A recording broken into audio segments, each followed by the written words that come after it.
ಮಂಡ್ಯ ನಗರದ KSRTC bus ನಿಲ್ದಾಣದಲ್ಲಿ ಕುಡಿದ ಮತ್ತಿನಲ್ಲಿ ಬಿಎಂಟಿಸಿ ಚಾಲಕನೊಬ್ಬ ಪುಂಡಾಟ ನಡೆಸಿದ್ದಾನೆ. ಸಾರ್ವಜನಿಕರು, ಅದರಲ್ಲೂ ವಿಶೇಷವಾಗಿ ಮಹಿಳಾ ಪ್ರಯಾಣಿಕರು ಇರುವ ಸ್ಥಳದಲ್ಲಿ ತನ್ನ ಪ್ಯಾಂಟ್ ಮತ್ತು ಶರ್ಟ್ ಕಳಚಿ ಅಸಭ್ಯವಾಗಿ ವರ್ತಿಸಿದ್ದಾನೆ.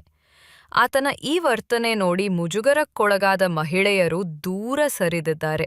ಅಷ್ಟೇ ಅಲ್ಲದೆ ಚಾಲಕ ಅವಾಚ್ಯ ಶಬ್ದಗಳಿಂದ ಕೂಗಾಟ ನಡೆಸಿ ಕಿರಿಕಿರಿ ಉಂಟುಮಾಡಿದ್ದಾನೆ. ಆತನ ಪುಂಡಾಟದಿಂದ ಬೇಸತ್ತ ಪ್ರಯಾಣಿಕರು ಪೊಲೀಸರಿಗೆ ಕರೆ ಮಾಡಿ ದೂರು ನೀಡಿದ್ದು, ಕೂಡಲೇ ಸ್ಥಳಕ್ಕೆ ಬಂದ ಪೊಲೀಸರು ಆತನನ್ನು ವಶಕ್ಕೆ ಪಡೆದು ಠಾಣೆಗೆ ಕರೆದೊಯ್ದು ವಿಚಾರಣೆ ನಡೆಸಿದ್ದಾರೆ.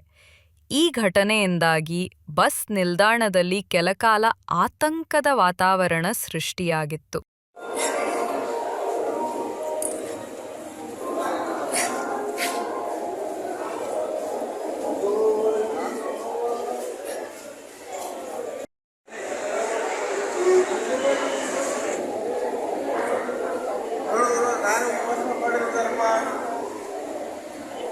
ನಾನು